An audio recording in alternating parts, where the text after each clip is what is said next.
Merci beaucoup au comité organisateur du Sierra. C'est un plaisir de pouvoir avoir la chance de m'exprimer dans le cadre de ce colloque des plus intéressants. Comme vous pouvez constater, le titre de ma présentation va porter sur la relation entre le Canada et le Guatemala.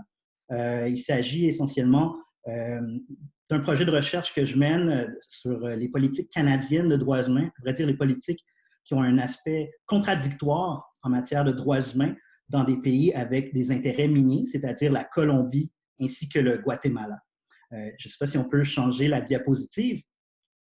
Alors, je sais qu'on a 15 minutes, donc je vais essayer de respecter le temps imparti. Donc, voici le plan de ma présentation. D'abord, une petite mise en contexte de la relation canado-guatémaltèque. En second lieu, qui est Avocats sans frontières Canada? Parce que c'est une ONG qui fait justement du litige stratégique des droits humains. Et qu'est-ce que du litige stratégique des droits humains? En mettant l'accent sur deux cas emblématiques au Guatemala, le procès contre l'ancien dictateur Efraín Ríos Montt en 2013, qui a été accusé de génocide et crimes contre l'humanité, ainsi que le procès de 2016 de Sepur Zarco. Et enfin, je vais conclure en faisant ressortir certaines pistes de recherche en lien entre ces deux types de politiques qui souvent sont opposés, donc le RSE et politiques qui visent le renforcement des droits humains. Prochaine diapositive.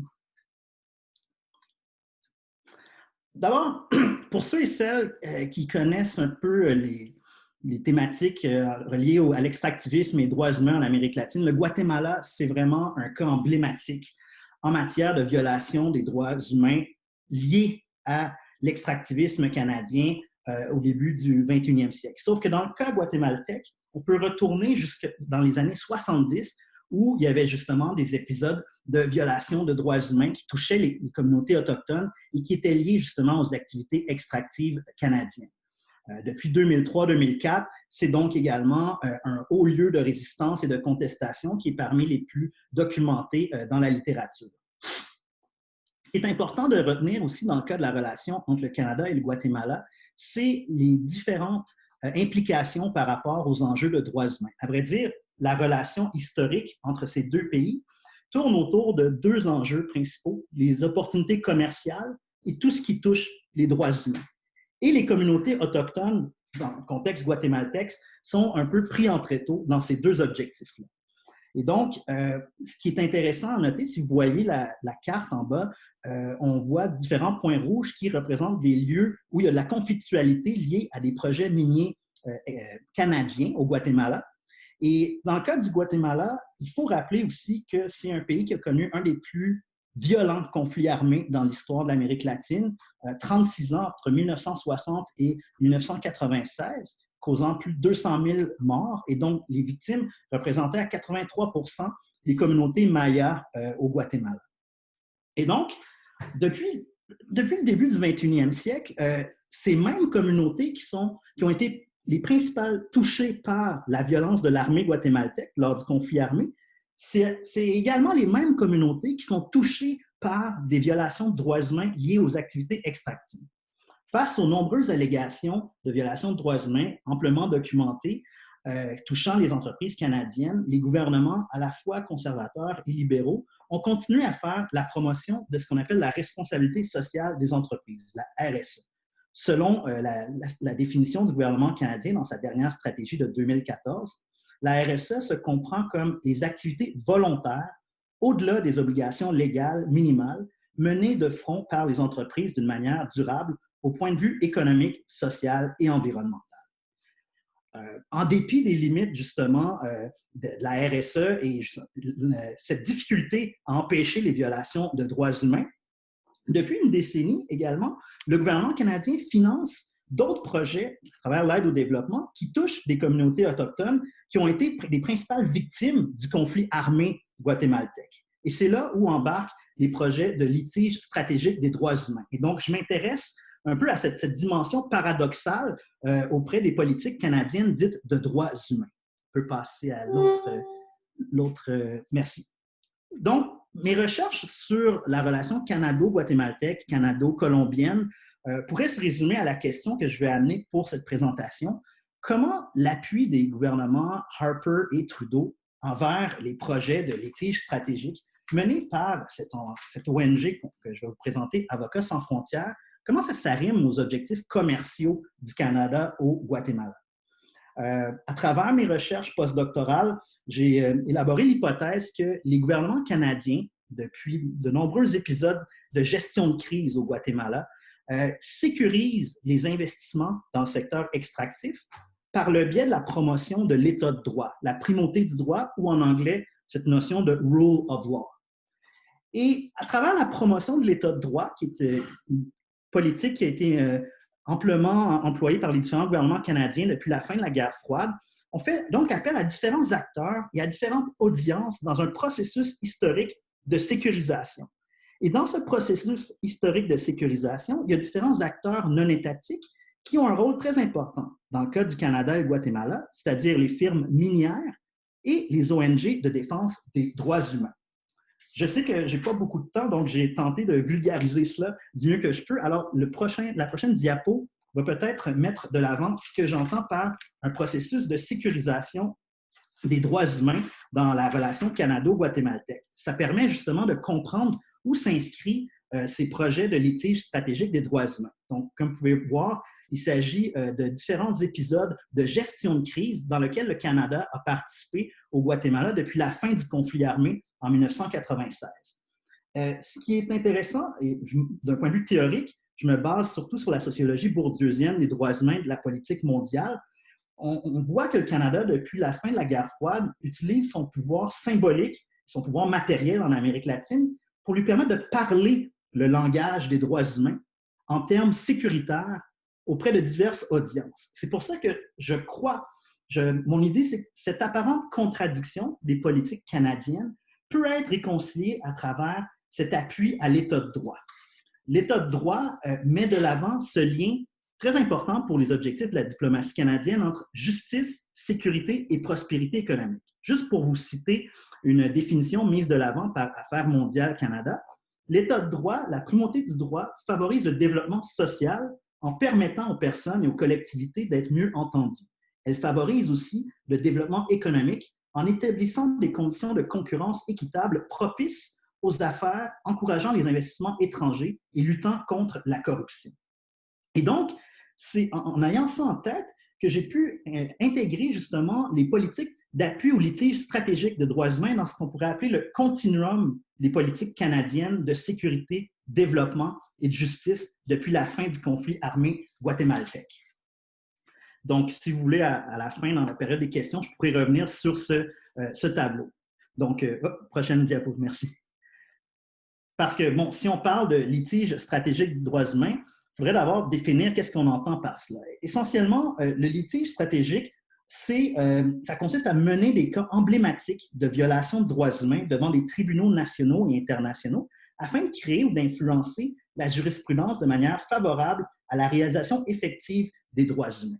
Dans le cas qui m'intéresse, j'étudie les actions d'une ONG du nom de Avocats sans frontières, qui est un mouvement qui a pris naissance en Belgique en 1992 et dont l'aventure canadienne débute en 2002 dans la ville de Québec. La mission de cette ONG, c'est de contribuer à la mise en œuvre des droits humains des personnes en situation de vulnérabilité par le renforcement de l'accès à la justice et à la représentation juridique.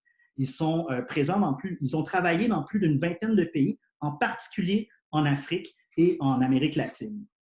Et je crois que le cas guatémaltèque, comme je vous mentionnais un peu plus tôt et qu'on voit dans cette diapo en bas, est assez illustratif en quoi pourrait être utile un litige stratégique parce que, comme je vous mentionnais, les principales victimes du conflit armé guatémaltèque sont les communautés autochtones. Et puis, le processus de paix guatémaltèque, le processus de justice transitionnelle n'a pas porté fruit en matière d'accès à la justice. Et donc, c'est là où le rôle d'Avocats sans frontières au cours de la dernière décennie a quand même apporté des fruits assez intéressants par rapport aux droits qui étaient bafoués des populations autochtones. Enfin, le litige stratégique, c'est un outil qui est utilisé de plus en plus par des victimes, des survivants, des militants de droits humains, des ONG un peu partout dans le monde. Le contexte de l'intervention d'ASF au Guatemala mériterait une autre présentation, mais je vais tenter quand même d'être assez bref pour comprendre sa pertinence et son importance dans un court laps de temps. Il faut mettre de l'avant que le contexte international entre 2007 et 2012, qui est justement le contexte où débutent certains de ces projets-là, on est à l'époque où, pour le Guatemala, on est en cette situation post-conflit, mais il y a un retour des violations de droits humains, une situation d'impunité qui est déplorée par les principaux bailleurs de fonds de la communauté internationale, en l'occurrence Il reste 5 minutes. Et les États-Unis ainsi que le Canada. Et donc, on est dans la période de la présidence Obama.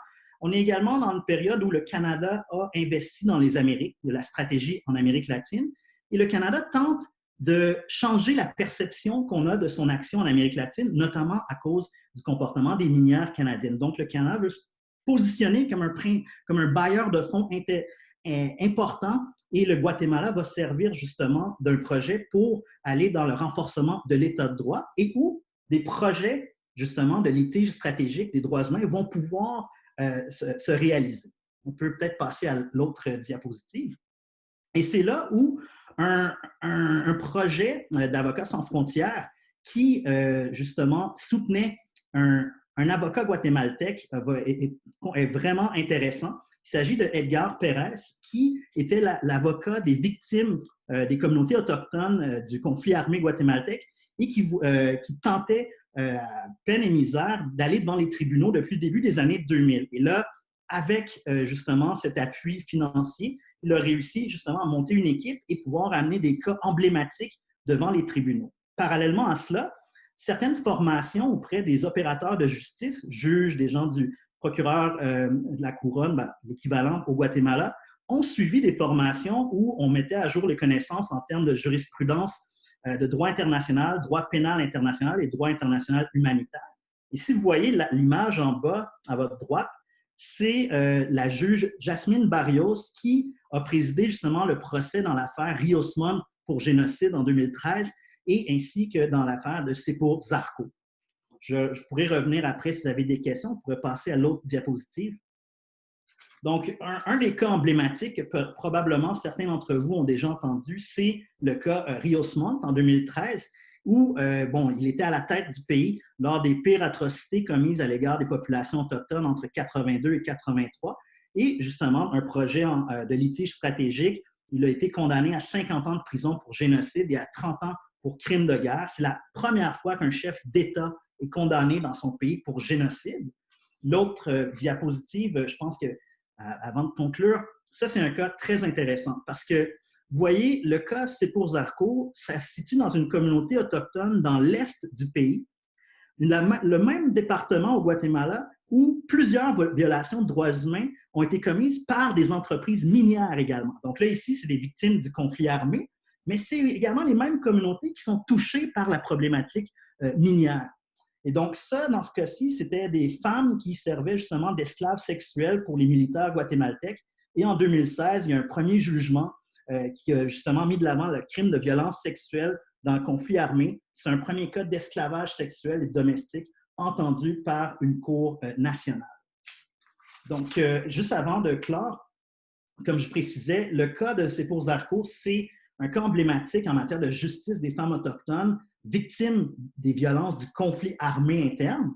Mais il est important de rappeler que les violations de droits humains au Guatemala, en particulier chez les communautés autochtones, ne prennent pas fin avec le conflit armé. C'est-à-dire que les enjeux sociopolitiques touchant le thème de l'extractivisme demeurent une problématique qui implique directement le Canada. Et pour citer justement l'avocat que je vous parlais, Edgar Pérez, lors d'une entrevue avec lui au Guatemala, traduite en français ici, il me disait « Le renforcement de l'état de droit, ça ne s'arrête pas avec le procès pour génocide, car il y a aussi la défense des droits civils et politiques, notamment contre la criminalisation des protestations sociales, ainsi que les droits socio-économiques, culturels et environnementaux. » Dernière diapositive. Donc, pour conclure, je voulais mettre en lumière cet outil politico-juridique dans l'aide canadienne au développement qui peut servir aux communautés autochtones, c'est-à-dire le litige stratégique des droits humains. Comme vous avez pu constater, je l'inscrivais dans une réflexion sur le long terme, sur le continuum des objectifs de sécurité, développement et de justice post-conflit. Puis c'est là-dedans que mes recherches portent, parce que la promotion de l'état de droit a différentes interprétations. D'une part, l'état de droit, ça peut consolider la certitude juridique qui stimule la promotion et l'expansion des investissements canadiens dans le secteur extractif, en dépit de la résistance et des abus. Et d'autre part, le litige stratégique des droits humains est un outil politique qui utilise la notion d'état de droit afin de provoquer un changement juridique, politique, social et culturel. Quel est l'impact social produit par le litige stratégique auprès des populations autochtones au Guatemala? Pour citer une avocate qui a été présente lors des 2 procès de l'affaire Rios Montt pour génocide et l'affaire Sipur Zarco pour violence sexuelle, elle dit « Considérant le racisme, les inégalités en termes d'accès à la justice, la méfiance à l'égard de l'État, la violence faite aux femmes autochtones dans la société guatémaltèque, selon elle, les jugements ont eu un impact positif sur l'accès des femmes autochtones au processus judiciaire guatémaltèque. Mais bien entendu, il y a beaucoup de choses à faire encore. Et pour clore, sur une remarque personnelle, au-delà du litige stratégique des droits humains au Guatemala, je crois qu'il est important aussi de suivre certains procès qui se tiennent actuellement au Canada et qui touchent les mêmes communautés autochtones guatémaltèques, en mettant une attention particulière portée aux victimes. Je pense notamment au cas Chuck versus Hud Bay Minerals dans la Cour supérieure de l'Ontario et enfin le cas Garcia versus Tahoe Resources présenté à la Cour suprême de la Colombie-Britannique. Merci beaucoup. Bonjour à toutes et à tous. Merci au comité d'organisation pour son travail vraiment exceptionnel en cette période particulière. Et puisque je me trouve actuellement sur leur territoire, merci au peuple Huron-Wendat. Pour le PowerPoint, comme il y a plusieurs informations qui vont apparaître dans une même diapositive, je dirais clique quand il le faudra, comme quand on dit stop dans un télégramme. Donc merci beaucoup à Karine Gentelet pour sa coopération et sa compréhension. Donc, je m'appelle Pierre Naché, je suis doctorant à l'Université Laval et mon projet de thèse concerne les coalitions entre militants autochtones et environnementalistes autour des enjeux extractifs. Je m'intéresse particulièrement aux tensions, aux stratégies et aux dynamiques interpersonnelles entre les acteurs. Et à travers cette brève présentation de mon projet de thèse, qui en est encore à ses débuts, je vais vous présenter comment les épistémologies autochtones peuvent s'exprimer au sein des mobilisations écosociales. Car en effet, dans les 2 dernières décennies, les paradigmes de protection de l'environnement ont progressivement dépassé les modèles exclusifs de conservation pour adopter des approches communautaires et collaboratives qui favorisent la gestion durable des aires protégées et l'inclusion des peuples autochtones et de leur savoir traditionnel. Mais si ces changements d'approche, il est opéré sur le papier, il est opéré dans les discours, les défis demeurent importants sur le terrain. Un simple aperçu des titres des livres et des articles explicitement consacrés à ce sujet permet de s'en rendre compte. Comme on voit dans la diapositive suivante, on voit notamment que suivante encore, excusez-moi. Voilà que les titres en fait des ouvrages consacrés à ces regroupements montrent bien en fait à quel point ce sont des relations qui encore posent beaucoup de questions, qui sont instables, qui doivent être redéfinies dans un cadre postcolonial. Donc, pour mon plan, vous pouvez avancer à la prochaine diapositive. Ça va s'articuler autour de 3 points, principalement tirés de l'introduction de ma thèse et de la revue de littérature extensive que j'ai menée. Donc, premièrement, un retour sur l'histoire des relations autochtones environnementalistes, puis une discussion sur les facteurs qui motivent aujourd'hui l'augmentation de leurs interactions, et enfin, une présentation très brève des cas choisis pour mon projet. Je vous ferai grâce des aspects les plus théoriques et méthodologiques, mais on pourra revenir dessus pendant la phase de questions, si vous le permettez. Prochaine diapositive. Vous pouvez avancer jusqu'à la fin de la diapositive, excusez-moi. Donc, dès la naissance des mouvements autochtones, des mouvements de conservation vers la fin du 19e siècle et le début du 20e, il y a des interactions avec les peuples autochtones. Malheureusement, ces relations sont plus souvent caractérisées par une sorte d'antagonisme entre les 2 groupes et se sont souvent soldées par l'éviction et l'expropriation des autochtones de leurs territoires ancestraux. Alors, en plus de gâcher les possibilités de bénéficier de leurs connaissances, de leurs valeurs et de leurs pratiques, ce qui nous ramène à la question des épistémologies autochtones, ces pratiques ont ébranlé leur culture, leurs moyens de subsistance et leur autonomie politique. Il faut attendre vraiment les années 70 pour qu'on observe des interactions plus collaboratives entre autochtones et non-autochtones autour des questions environnementales. Mais bien que ces campagnes ont apporté de la visibilité aux luttes autochtones, on leur a souvent reproché de reproduire les inégalités nord-sud, colons colonisés et centres-périphérie. Ces alliances ont aussi pu s'effondrer en raison des attentes que les activistes environnementaux avaient vis-à-vis des peuples autochtones, lesquels étaient vus comme des gardiens écologiques naturels, un type de représentation qui nous ramène inévitablement au débat concernant l'archétype du noble sauvage écologique développé par Shepard Craig notamment. Donc finalement, la prégnance de ces stéréotypes ont eu tendance à invisibiliser les intérêts et les agendas propres aux autochtones, en leur faisant subir une pression très importante concernant leur authenticité entre guillemets bien sûr. Et donc l'incapacité ou le refus des organisations environnementales à décoloniser leur représentation et leur rapport avec les autochtones ont provoqué de nombreux conflits d'agenda entre les deux groupes. Et un des exemples les plus emblématiques sur ce sujet concerne les campagnes contre la chasse aux phoques, bien connues du grand public canadien.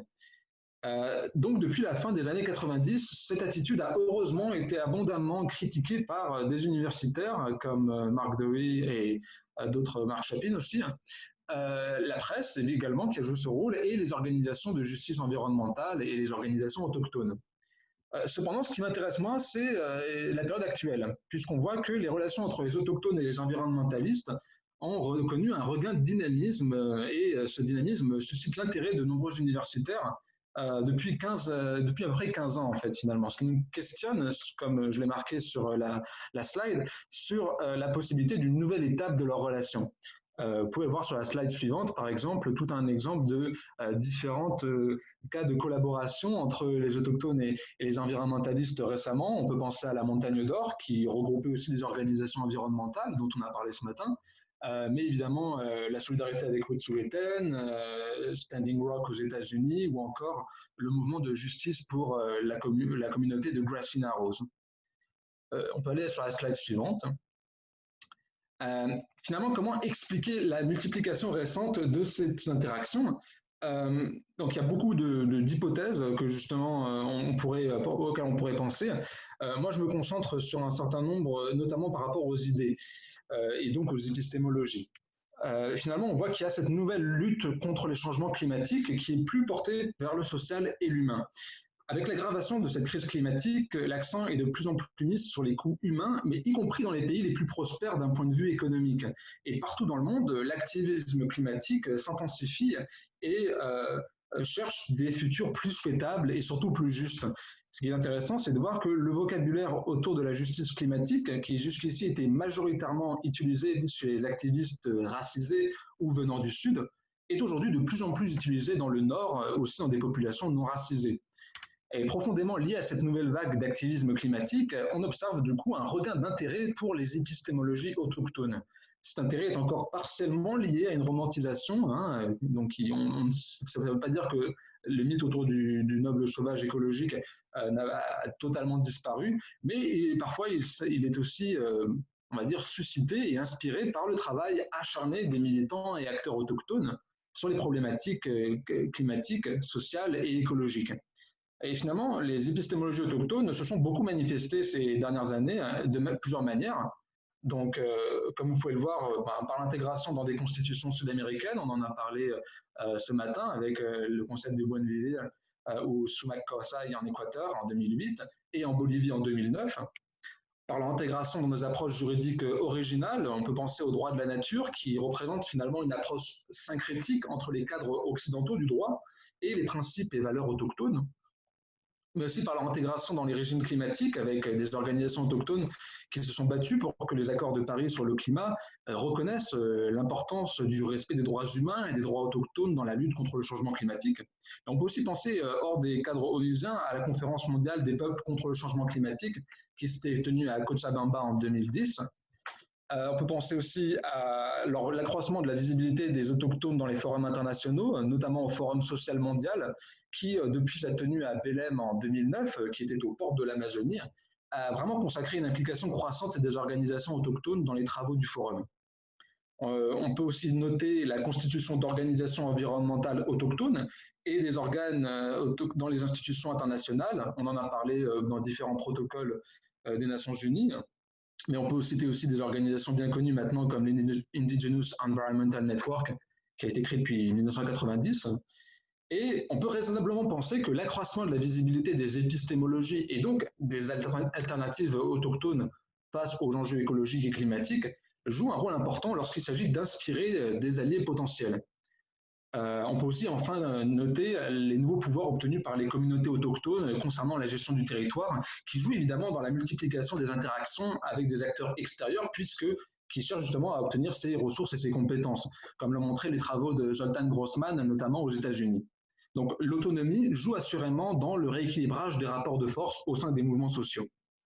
On peut aller sur la deuxième slide, sur la prochaine slide, s'il vous plaît.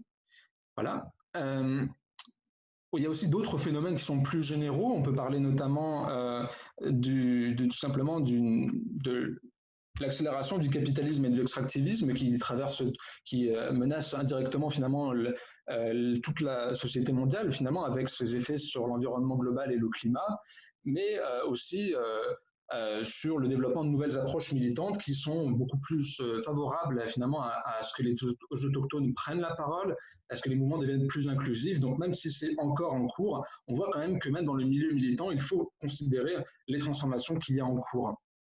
Et finalement, ça ne veut pas dire qu'il ne subsiste pas de tension entre les différents mouvements et leurs organisations, mais ce qu'on voit, c'est que les interactions entre autochtones et non-autochtones sont assez foisonnantes ces derniers temps, et justement sont très influencées par les représentations que chacun se fait de l'autre et la compréhension ou non de leur lutte, leur paradigme, y compris leur épistémologie. On peut passer à la prochaine slide, sur le Canada et la Suède. Il me reste 5 minutes, si je ne me trompe pas. Donc la question que je me pose, c'est comment les militants autochtones et non autochtones, autour des enjeux extractifs, interprètent ce contexte politique et articulent leur lutte commune dans ce contexte politique dont j'ai parlé précédemment. Donc mon projet cherche à comparer des mobilisations contre l'extractivisme dans 2 pays, le Canada et la Suède, sur les enjeux extractifs, notamment parce que comme l'activisme autochtone est particulièrement marqué par les aspirations à l'autodétermination et la défense de l'autonomie territoriale, la résistance aux projets extractifs offre vraiment d'importants potentiels de collaboration avec les écologistes. La session d'été qui vient d'ailleurs sera l'occasion d'identifier vraiment les cas précis à comparer, mais je peux au moins vous dire quelques mots sur l'intérêt d'une telle comparaison. Il vous reste 5 minutes. Très bien. A priori, du coup, on a des contextes qui sont assez similaires, 2 démocraties libérales, économiquement développées, dans lesquelles on a une société civile dynamique et aussi une intense activité extractive sur le territoire, avec notamment une population autochtone qui a une longue expérience de résistance à l'extractivisme. Mais malgré ces similarités, on voit que ces 2 pays divergent sur plusieurs aspects, que ce soit sur les dynamiques de racialisation des peuples autochtones, la réglementation de l'extraction minière et la reconnaissance des droits et des titres autochtones. Pour vous donner un exemple, en Suède, la consultation adéquate des Samis par les compagnies minières n'est pas requise par le droit minier, contrairement au Canada, où ça a été reconnu par plusieurs grandes décisions judiciaires. Donc, comme j'ai déjà dit aussi, en Amérique du Nord, les communautés autochtones ont acquis de nouveaux pouvoirs politiques en matière de gestion du territoire, qui poussent davantage les organisations environnementales à collaborer avec elles. Et à l'inverse, finalement, on a le cas de la Suède, où il se passe aussi des collaborations, attention, mais où, dans un contexte où il n'y a pas de droits et de titres ancestraux autochtones véritablement reconnus, si ce n'est des droits culturels, principalement circonscrits à l'élevage des rennes et quelques droits à l'autonomie gouvernementale un peu plus limités. Donc ces considérations me semblent essentielles, car la possibilité d'intégrer les épistémologies autochtones au paradigme de protection de l'environnement dépend en grande partie finalement des outils politiques et juridiques à leur disposition. Il ne s'agit pas de reconnaître simplement l'existence de ces principes et de ces savoirs, il s'agit qu'ils puissent être exprimés et appliqués concrètement, d'où l'importance de considérer le contexte institutionnel, légal et politique. Et en cela, la science politique offre beaucoup d'avenues intéressantes sur ce sujet. On peut passer à la dernière slide. Donc, quelques petites remarques de fin. Il me semble qu'en fait, de tels questionnements résonnent précisément avec ceux qui sont énoncés par le colloque finalement, la question de savoir quels espaces pour les épistémologies autochtones, comment les transmettre, comment travailler avec des personnes extérieures à ces paradigmes a priori, puisque surtout dans des pays où les autochtones représentent des minorités qui du coup aussi démographiques, on n'est pas dans des situations similaires dans certains pays d'Amérique du Sud, mais dans les pays du Nord, qui sont aussi les plus grands pollueurs, on a cette problématique-là du nombre aussi pour influencer la politique. Comment faire en sorte justement que ces épistémologies qui sont si propres aux autochtones puissent susciter finalement une action collective à une heure où beaucoup d'acteurs appelle aussi à une convergence des luttes. Et inversement, comment faire pour que ces convergences ne nuisent pas aux autochtones? Car on a vu que par le passé, certaines coalitions avaient pu leur nuire. Donc, je n'ai pas encore de réponse à toutes ces questions. Ce sera l'objet principalement de la thèse. Et je pense qu'il est vraiment plus que jamais important de se les poser dans une période d'effondrement environnemental, parce que ce n'est pas demain l'effondrement, c'est actuellement, c'est aujourd'hui et maintenant. Et justement, ça nous enjoint à créer du commun tout en respectant nos différences. Ce qui finalement m'a fait aussi penser à ce que disait en tout début de matinée Anita Tenasco, qui s'interrogeait à juste titre sur la suite. Est-ce qu'on va changer les choses ou est-ce que ce sera business as usual? Donc c'est une question, c'est un défi qui se pose pour le monde de la politique et de l'économie, mais aussi pour les mouvements sociaux et dont je pense d'ailleurs qu'on a cruellement besoin aujourd'hui car on a une grande inertie du système. Et donc c'est vrai qu'il faut explorer toutes les voies et les voies institutionnelles sont très importantes, mais les institutions montrent aussi beaucoup d'inertie. Donc d'où l'importance de s'intéresser à nouveau aussi à l'activisme autochtone et l'activisme autochtone en contact avec d'autres formes d'activisme. Je vous remercie. Bonjour, donc dans le cadre de ma communication, je vais présenter mes résultats d'analyse au sujet de la résonance des imaginaires zapatistes avec les imaginaires politiques qui nourrissent les pratiques des personnes qui militent au Comité de défense des droits humains en Amérique latine, donc au CEDAL, qui est basé à Montréal. Pour mon mémoire de maîtrise, je travaille autour de la question de recherche suivante. Vous pouvez passer à la prochaine slide, à la prochaine encore. Merci beaucoup. Donc, comment comprendre la résonance du zapatisme dans les réseaux militants entrelacés situés au Québec? Ces réseaux étant formés premièrement de groupes œuvrant à la défense des droits humains, deuxièmement des mouvements anti-autoritaires et troisièmement du milieu académique en anthropologie et en sociologie. Les questions suivantes me permettent de préciser ce questionnement. Donc, comment comprendre l'historicité de la résonance du zapatisme chez ces réseaux militants? Comment cette résonance affecte les imaginaires politiques des individus situés dans ces réseaux et finalement, comment cette résonance se traduit dans la praxis de ces organisations militantes. D'abord, je vais présenter le contexte historique de cet enjeu et le cadre théorique avec lequel j'ai élaboré mon analyse. Et puis, finalement, je vais vous présenter une partie des analyses préliminaires au sujet du CEDAL. Vous pouvez passer à la prochaine. Merci.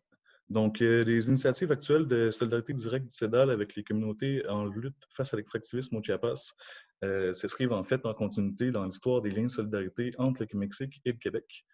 Cette solidarité et la circulation transnationale d'imaginaire politique qui lui est intrinsèquement liée se produit au Québec durant l'entre-deux-guerres chez certains nationalistes québécois, chez les missionnaires catholiques des années 60-70, par la suite chez plusieurs groupes et projets politiques à gauche dans les années 60, 70 et 80. Puis finalement, au tournant des années 2000, le zapatisme résonne pour la première fois chez des groupes et personnes militantes au Québec. Les zapatistes s'insurgent contre le gouvernement mexicain le 1er janvier 1994 en occupant plusieurs mairies du Chiapas. Cette date est choisie pour marquer symboliquement leur opposition à l'ALENA et plus globalement au néolibéralisme. L'armée zapatisme de libération nationale émet alors la première déclaration de la Selva Lacandona qui vise à faire connaître leur cause au monde. Cet appel est entendu au Québec où, en parallèle, là aussi, des formes de résistance à cette mondialisation émergent et commencent à s'organiser. Plusieurs réseaux composés d'une multitude de sujets et groupes militants identifiés par des commentateurs et des commentatrices comme Alta Mondialiste se constituent dans les mêmes années. Plusieurs des imaginaires politiques zapatistes vont résonner avec les imaginaires politiques qui circulent alors dans ces réseaux. Le réseau de solidarité avec le Mexique et le réseau de résistance au néolibéralisme sont deux groupes qui choisissent en 1995 de répondre directement aux appels des zapatistes et à lutter contre le néolibéralisme localement et dans une perspective de solidarité qui est transnationale. Ils sont fondés, ces deux réseaux, par des militants et des militantes qui participent à la première rencontre internationale organisée par les zapatistes au Chiapas. Ils vont le faire en s'organisant politiquement de manière horizontale via des assemblées générales souveraines. Ils visent l'autonomie locale et cherchent à construire des alternatives au projet social et politique néolibéral en s'organisant notamment autour d'une consultation populaire sous forme de référendum qui va porter sur l'adoption de la deuxième déclaration de la Realidad pour l'humanité et contre le néolibéralisme, qui est un autre document qui est produit par les zapatistes à ce moment-là. Ce référendum s'inscrit dans la consultation populaire qui est lancée par les zapatistes au Mexique et qui va être prise par ailleurs dans plusieurs pays, donc entre autres au Québec, au Canada. En 97 et subséquemment en 98, le plan G et l'opération Salami sont deux groupes qui sont formés dans l'objectif d'organiser des actions de désobéissance civile afin de protester dans un premier temps contre les politiques néolibérales du gouvernement québécois et dans un deuxième temps contre l'accord multilatéral sur les investissements, qui se trouve être l'ancêtre de l'ALENA. Donc, les imaginaires politiques zapatistes d'autonomie, de lutte locale et de convergence des luttes résonnent ici de manière indirecte via les militantes et les militants qui participaient précédemment au réseau de solidarité avec le Mexique et au réseau de résistance au néolibéralisme. Et bien, puis par la suite, certains d'entre eux vont participer à l'opération Salami. Finalement, en 2000 et 2001, plusieurs organisations implicitement ou explicitement anarchistes voient le jour au Québec, dont l'emblématique Convergence des luttes anticapitalistes. L'idée d'autonomie et d'horizontalité diffusée par les zapatistes dans ses communiqués et ses déclarations résonne directement avec les imaginaires politiques d'autogestion et de démocratie directe qui circulent alors dans ces milieux anti-autoritaires, dont la CLAQ fait partie. Le Sommet des Amériques est l'occasion pour les groupes et sujets qualifiés d'altermondialistes de converger afin de protester contre l'incarnation du néolibéralisme sous la forme des négociations allant mener à l'ALENA. Le CEDAL participera aux mobilisations et aux manifestations. Il faut savoir aussi que certaines personnes militantes impliquées dans ces divers projets politiques et chez qui certains imaginaires politiques zapatistes résonnent vont par la suite ou parallèlement, en même temps, à ces projets s'impliquer au CEDAL. Maintenant, pour ce qui est du cadre théorique, vous pouvez changer de slide, s'il vous plaît. Merci. Afin de réfléchir à la place de la résonance du zapatisme avec les imaginaires politiques circulant dans les milieux militants, j'articule les concepts de zapatisme, de résonance, d'imaginaire politique et de sujet politique. Donc, le zapatisme est un regroupement d'imaginaires politiques entrelacés. La définition émique du zapatisme, à partir des gens avec qui j'ai discuté sur le terrain puis des fonds d'archives, me permet de saisir le zapatisme comme étant perçu du point de vue des militants et des militantes, c'est-à-dire comme étant une lutte préfigurative pour un changement social, qui est donc cohérente avec les buts de changement social visés. Ce souci pour la cohérence se retrouve dans l'idée de dignité en tant que respect de soi, de l'autre et des non-humains. C'est l'idée d'une vie qui a un sens qui va donc au-delà de la survie. Ça passe entre autres par l'autonomie et donc par l'autogestion des communautés et des groupes situés localement. Cette autonomie se construit via une forme de démocratie qui est directe et horizontale. Et les zapatistes prônent aussi la solidarité entre une multitude de luttes situées localement dans le respect d'une diversité des tactiques. Pour ce qui est du concept de résonance, donc pour réfléchir à la diffusion des imaginaires politiques zapatistes, Alex Kasnabich, en 2008, forge le concept de résonance. Il me permet de penser à la circulation des imaginaires politiques entre le Québec et le Chiapas, sans nécessairement lui accoler un modèle de réseau qui transcenderait les sujets politiques qui prennent en part. Donc, la résonance constitue un processus dialogique de communication entre des personnes militantes ayant des imaginaires politiques différents. Lors de ces partages, la résonance amène parfois à la création de nouveaux imaginaires politiques et entraîne donc des nouveaux possibles sociopolitiques dont le sens est immanent aux sujets politiques en situation québécoise. Pour ce qui est du concept d'imaginaire politique, je mobilise la définition de Freytag, selon laquelle ces derniers sont, et je cite, des moyens de résistance et des instruments d'action à travers lesquels une réappropriation du monde et une réalisation de soi dans le monde sont possibles. Cette force émancipatrice propre à l'imaginaire politique est donc utopiste. Elle serait, selon Castoriadis, une négation du politique dans l'imaginaire lui-même au profit de la réalisation immédiate d'une nouvelle fusion communautaire. Selon Castoriadis, toujours, l'imaginaire politique tend donc vers la destruction de l'institution connue de la société, de l'ordre dominant actuel et donc des rapports de pouvoir asymétriques. Finalement, pour ce qui est du concept de sujet politique, je mobilise le concept de multitude forgé par Arte Negri. Il s'agit d'une forme de sujet politique en lutte vis-à-vis de l'ordre dominant. Cette forme est constituée en des réseaux composés d'une multiplicité de singularités irréductibles et hétérogènes, donc en termes de genre, d'ethnicité, de langue, d'ontologie, de classe socio-économique.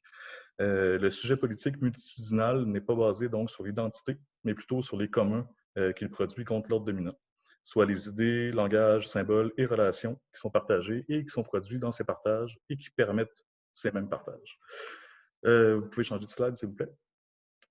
Pour ce qui est donc des éléments d'analyse préliminaire que je voudrais présenter, dans un premier temps, je vais présenter le CEDAL comme organisation et les imaginaires politiques qui circulent à ce moment-là. Et dans un deuxième temps, je vais présenter mon analyse de la résonance des imaginaires politiques zapatistes dans 3 projets politiques du CEDAL, donc en 3 événements.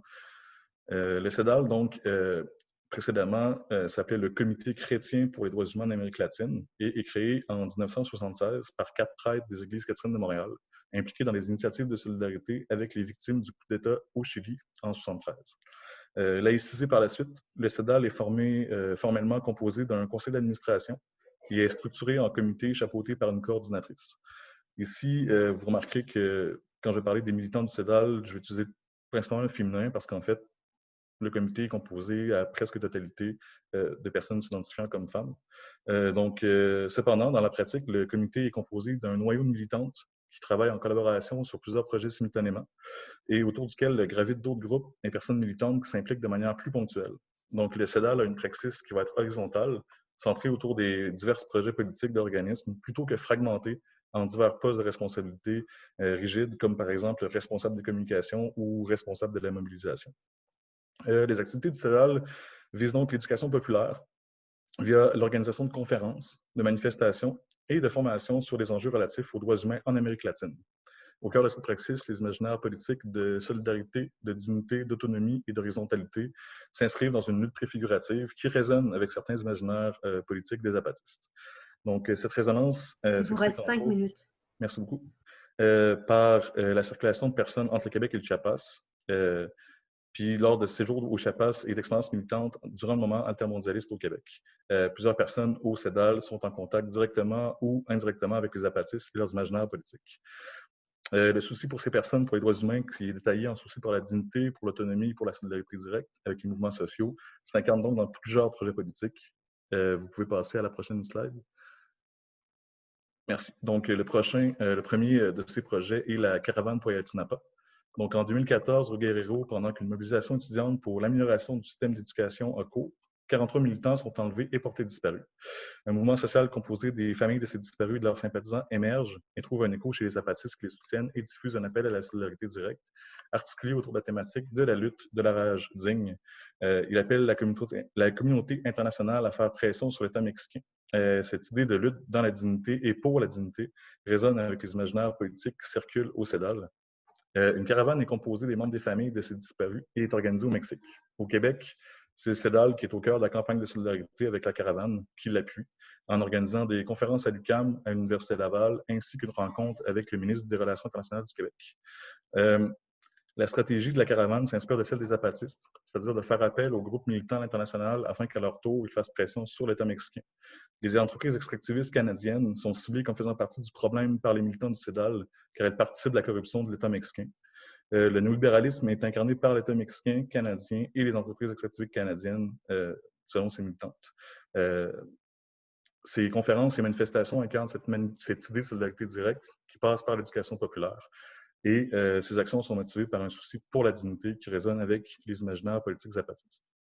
Vous pouvez passer à la prochaine. Donc, pour ce qui est des brigades d'observation civile, en fait, ce projet des brigades d'observation civile, d'observation des droits humains au Chiapas, est vraiment un projet du CEDAL qui résonne le plus directement avec les apatistes. Donc, en fait, l'idée, en collaboration avec un autre organisme au Chiapas, le Centre Fray Bartolomé de las Casas, c'est d'organiser des missions d'observation des droits humains où les militants vont être envoyés dans certaines communautés à risque d'être attaqués pour observer et reporter les éventuels abus des droits humains commis par différents groupes. Donc, la formation, en fait, correspond à un imaginaire de lutte préfigurative au sens où la formation est structurée autour de mises en situation qui amènent à travailler en groupe de manière autogérée et horizontale afin de réfléchir aux enjeux et aux problématiques relatives à l'observation des dits droits humains. La documentation à lire dans le cadre de cette formation met de l'avant une solidarité internationale qui est décoloniale, où l'idée d'autonomie et de dignité est inspirée, entre autres, de certains éléments du discours et de la praxis apatiste. Plus spécifiquement, les imaginaires politiques d'autonomie et de dignité sont présentés comme centraux à la lutte des femmes apatistes. Résonnant avec ces imaginaires, la dernière rencontre de formation vise, entre autres, à réfléchir sur le care et le self-care des observatrices et des observateurs. Vous pouvez passer à la prochaine. Donc, finalement, le dernier événement que je trouvais pertinent d'analyser, c'est une rencontre internationale qui s'intitule Femmes en lutte face à l'extractivisme, pardon. Donc, en 2018, le CEDAL organise cette rencontre qui réunit des femmes autochtones d'ici, d'Amérique latine et d'ailleurs en Afrique et en Europe. Et l'objectif de cette rencontre et de contribuer à la construction des liens de solidarité entre les femmes d'Amérique latine, du Canada et d'ailleurs, et de créer un espace d'échange pour que les femmes puissent partager sur les impacts de l'extractivisme sur leur communauté et leur territoire. Cette rencontre est organisée par le CEDAL et une des manières dont s'incarnent les imaginaires zapatistes dans cette rencontre-là, c'est par la manière dont la rencontre va être organisée, c'est-à-dire qu'il n'y aura pas nécessairement de direction, de comité organisé encore là. Donc, les gens vont avoir participé au RICO, avoir été sensibilisés aux imaginaires zapatistes et par la suite vont s'occuper donc de l'accompagnement des femmes invitées à la rencontre, donc d'aller chercher à l'aéroport, de fournir un hébergement solidaire, donc s'assurer de leur bien-être, donc qui va au-delà du simple fait de les inviter et d'organiser les conférences. Vous pouvez passer à la prochaine slide. Merci. J'aimerais conclure en discutant d'un aspect que j'ai pas vraiment pu aborder. Donc, il s'agit de l'entrelacement entre les groupes militants et les milieux académiques. Donc, dans le cas du CEDAL, comme dans le cas des réseaux de solidarité avec le Mexique et du réseau de résistance au néolibéralisme, les praxis d'éducation populaire impliquent souvent des personnes des milieux académiques. Donc, les chercheuses et chercheurs en sciences sociales qui participent à l'organisation des conférences et d'ateliers de formation. Par ailleurs, plusieurs des personnes qui ont participé à cette recherche ont un parcours où se conjuguent des implications dans ces deux milieux, donc qui ont fait des études et des recherches en sciences sociales et qui sont impliqués aussi dans des projets politiques militants. Merci.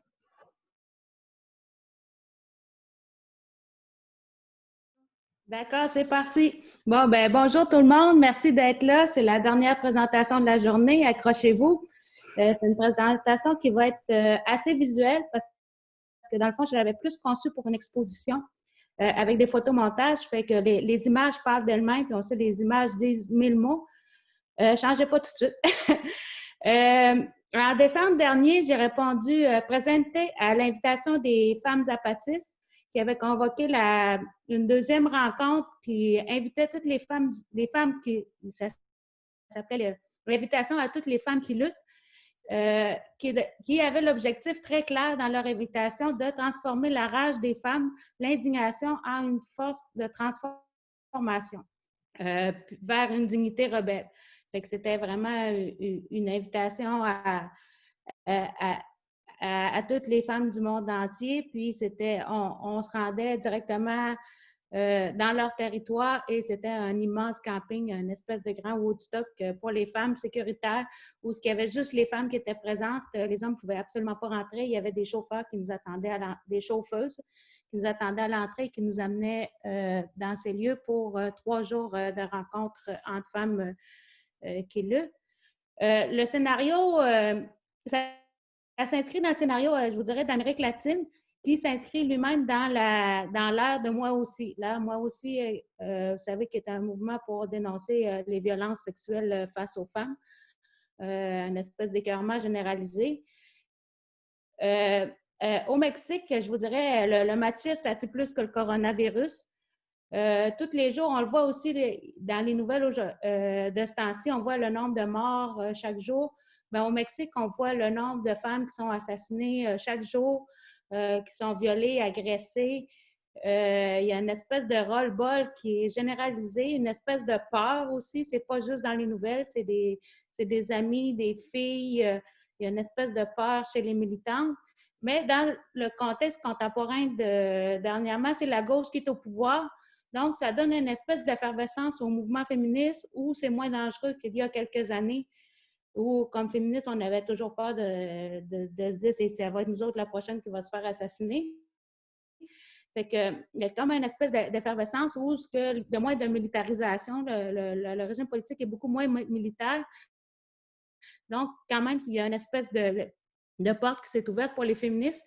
Et vous voyez, par exemple, la ville de Mexico, presque tous les monuments historiques ont eu des graffitis du passage des féministes. Il y a eu des marches géantes. On voit au Chili avec le mouvement de la stésis, avec la chorégraphie qui était partout dans le monde. Fait qu'il y a vraiment comme une espèce d'écœurement généralisé des femmes face au féminicide, face à la violence. Et l'idée qu'on ne peut rien attendre des institutions et du gouvernement, c'est nos amis qui vont nous défendre face à la police, face aux violences. On va passer à la prochaine. Par contre, les femmes zapatistes qui sont autochtones dans le sud du Mexique, elles, au cours des dernières années, il n'y a eu aucune femme disparue ou assassinée. Ça, dans un pays aussi violent que le Mexique, ça ne tient pas du miracle, ça tient basiquement d'une grande force d'organisation puis d'une capacité à s'organiser entre elles pour se protéger. On va passer à la prochaine. Fait que ça, ici, vous voyez le lieu de la deuxième rencontre internationale. Il y a eu 3500 participantes. Vous imaginez, c'est quand même beaucoup de monde qui étaient en provenance de 49 pays. Là, vous voyez, c'est seulement pour les femmes puis interdit aux hommes. Fait que c'est quand même un événement qui est assez rare en soi. On passe à la prochaine. Fait que ici, vous voyez ici les femmes zapatistes. Vous voyez qu'avant le coronavirus, il était déjà avec un masque de protection, mais qui indique aussi une certaine forme de rébellion. Il disait, au Mexique comme ailleurs, les peuples autochtones font face au mépris de leur culture, de leur langue et de leur mode de vie. Ils doivent lutter pour ne pas se faire déloger de leur terre au profit des multinationales, pour ne pas se faire affamer et perdre leur fierté identitaire. Ça, ce n'est pas juste au Mexique. Les femmes autochtones doivent en plus lutter contre des formes traditionnelles de machisme et des impositions d'un féminisme néolibéral. C'est-à-dire aussi la façon de se libérer des femmes, souvent, c'est comme vu comme une espèce de féminisme missionnaire qui, des fois, ils ne se reconnaissent pas toujours. Fait qu'en réponse à tout ça, puis pour défendre comme leur propre fierté, et elles proposent un féminisme communautaire anticolonial. Ici, le mot colonial, communautaire sont des mots extrêmement importants. On peut passer à la prochaine. Aussi, pour les femmes autochtones, bon, on l'a vu un petit peu au cours des présentations précédentes, il y a un énorme respect pour la question de la mère-terre. Le respect à la mère-terre, ça apporte aussi une forme d'humilité, un petit peu contraire à l'idée de l'extractivisme ou d'extraire. Dans le fond, tu fais partie de la terre, elle appartient à personne. On ne dira pas un territoire, non, tu es sur la mer, la terre, tu es son enfant, donc tu lui dois comme une certaine dévotion ou respect. Puis aussi, l'idée d'aimer la nature, c'est comme une forme d'harmonie à la fois spirituelle et physique et de relation avec la nature. Puis aussi, je dirais, il y a une espèce de féminisme qui est plus ancré dans le corps maternel. Au Québec aussi, pour pas que ça paraisse si étrange que ça, il y a par exemple le mouvement actuel, les mères au front, qui dans le fond disent au nom du respect à la planète Terre et de nos enfants et de ce qu'on va léguer aux prochaines générations, on va lutter. Puis la force maternelle est extrêmement forte, est extrêmement dévouée et se préoccupe pour que personne ne manque de rien. Puis c'est relié aussi à un esprit de communauté et c'est associé aussi à la fois une force, mais en même temps à une forme d'humilité. On peut passer à la suivante. Ici, on voit des murales qui étaient sur le site. Un peu cette idée qu'en harmonie avec la terre-mère, se met avec cœur ses espoirs pour faire fleurir la dignité rebelle. Ici, on voit cet esprit-là de semer la rébellion, mais connecté avec la mère terre. On n'est pas en présence de mitraillettes, c'est pas de conquérir le territoire, c'est vraiment une relation au territoire qui est reliée à une forme de spiritualité, de soins, aussi d'autonomie par rapport au territoire. Puis ici, on voit un horizon pour avancer vers la dignité. On l'a vu dans la présentation précédente, toute cette idée de lutter pour sa propre dignité, d'apprendre à se défendre pour une certaine autonomie territoriale, puis d'organiser la souveraineté alimentaire. On peut passer à la prochaine. Bon. Ça, je vais vous le passer un petit peu vite, là, mais parce qu'on l'a vu dans la présentation précédente. Le mouvement zapatiste dans lequel font partie le groupe des femmes zapatistes, c'est une organisation rebelle, c'est identifié comme rebelle, qui lutte pour la paix avec justice et la dignité pour les peuples autochtones au Chiapas. Leur idée, c'est vraiment qu'un autre monde est possible. L'idée, c'est pas de se centrer vers les ancêtres et le passé, c'est vraiment de construire quelque chose de nouveau, mais qui respecte la terre et la communauté. Il y a eu un Front national qui était quand même armé pour la défense du territoire. Puis, je dirais, actuellement, la dernière fois que je suis allée, j'ai pas vu de mitraillette. Il y a quand même... et les femmes étaient armées de bâtons, là, il y avait, et d'arcs et flèches. Là, il n'y avait pas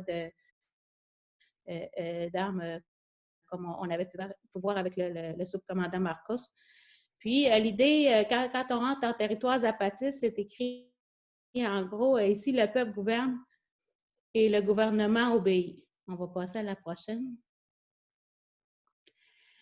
Fait que c'est ça, le zapatisme, il y a vraiment il parle de la patience de l'escargot pour construire son économie pour construire son autonomie, puis il parle d'une tranquillité, puis aussi, on voit comme aussi une relation à l'humilité et le contact avec la terre. On passe au prochain. Fait que dans un des principes que je trouve qui est intéressant avec les zapatistes, c'est qu'ils sont extrêmement conscients des problèmes qui sont reliés avec le pouvoir. Ils sont toujours en processus d'apprentissage. Eux-mêmes disent on construit une école parce qu'on est en train d'apprendre et on s'assure que le pouvoir reste entre les mains de la communauté et on lutte contre la corruption, la démagogie, le despotisme, qui sont quand même des problèmes assez courants dans pas mal tous les milieux. Et je trouve que c'est ça, les zapatistes travaille beaucoup sur ces notions-là. On continue. La prochaine. Ici, vous pourrez les lire plus tard parce qu'on n'aura pas le temps. La prochaine. Il reste 5 minutes. Oui, j'y vais. Ici, on voit sur le site, c'est écrit « On n'a pas besoin de permission pour être libre ». On voit cette force de rébellion-là. Puis vers la victoire, toujours, on voit cet esprit de défense-là. Puis, il dit, presque partout dans le monde, les gouvernements imposent aux peuples autochtones de vivre sous leur tutelle, s'approprient leur territoire et les maintiennent dans la pauvreté. Le colonialisme, le patriarcat et le néolibéralisme ont en commun de reproduire des relations de pouvoir basées sur l'exploitation des ressources naturelles et humaines qui affectent les femmes autochtones d'ici et d'ailleurs. On va passer sur la prochaine. Ici, on voit, c'est une murale qui a été faite pendant la rencontre. Il parle qu'au-delà des frontières, les femmes doivent s'organiser. Puis que la douleur que vivent les femmes, c'est un puissant pouvoir de transformation collective. Puis c'est une lutte commune que malgré toutes les différences qu'il y a entre les femmes aussi, on voit des femmes qui sont déshabillées, des femmes voilées, des femmes avec des cagoules, des femmes qui jouent au soccer de tous les âges, même des femmes extraterrestres ou des veuves. C'est d'unir les forces à partir de la douleur pour changer le monde. On passe à la prochaine. Ici, on a quelques commandantes. Elle dit, le secret, c'est d'être disposé à apprendre à s'organiser. C'est vraiment, même le courriel puis le hashtag, c'était « Nous sommes en train d'apprendre ». C'est vraiment, il y a comme un esprit qu'il faut construire ensemble l'avenir. On ne sait pas où exactement ce qu'on s'en va, mais on est en train d'apprendre et on est en train de s'organiser. Ils disent, on est fiers et flattés de recevoir des femmes qui viennent de partout dans le monde. Il dit, collectivement, les femmes doivent apprendre à se débrouiller pour enrayer la violence. Comme rien n'attend de l'État, c'est les femmes qui doivent s'organiser entre elles. La prochaine. Puis aussi, il y a cette interrelation-là. Ils disent, chaque fois que nous entendons qu'une femme est assassinée, peu importe où dans le monde, comme femmes que nous sommes, notre sang bouille de douleur. Nous sommes le même corps de la même espèce. Puis là, ici, on voit les miliciennes qui ont assuré la sécurité. On passe à la prochaine. Puis au cours de cet événement-là, c'était surtout la première journée, c'était des témoignages de souffrance. Ici, c'était beaucoup, il y avait plusieurs des mères dont leurs filles ont été assassinées, des femmes qui ont été agressées, violées, la drogue du viol, ou des femmes dans des communautés, des femmes universitaires aussi sur les campus universitaires, il y a beaucoup d'agressions sexuelles. Donc, c'est toutes sortes de femmes qui prenaient le micro et toutes les femmes s'écoutaient et comme bouillaient un petit peu de la même violence et de la même souffrance. On passe à l'autre. Ici, en même temps, on voit comme, ça c'est une chorégraphie qui a été organisée avec les femmes qui étaient sur place. Là, je vous ai écrit, dans le cercle, aucune femme n'est exclue, nous sommes tous égales. Pour exprimer avec leur corps la douleur pour les femmes assassinées et disparues. Ici, on voit un petit peu la même réalité des féminicides qu'on voit ici avec les femmes autochtones, mais c'est partout dans le monde. Et en Amérique latine, c'est particulièrement fort. On passe à la prochaine. Dans leurs idées qui sont vraiment importantes, c'est la question de la souveraineté alimentaire, de défendre les cultures sur place, d'éviter toute l'idée de l'exploitation.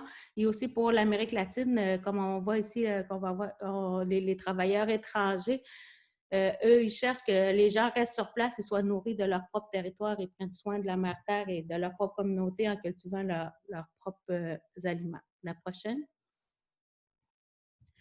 Aussi, j'ai mis ici la souveraineté vestimentaire. Le fait aussi que les femmes fabriquent leurs propres vêtements avec des matériaux sur place et que ça évoque la créativité et qu'on connaisse les personnes qui fabriquent nos vêtements, que ce ne sont pas des multinationales ou d'autres choses, que ce soit vraiment comme une forme d'expression personnelle. On passe à l'autre.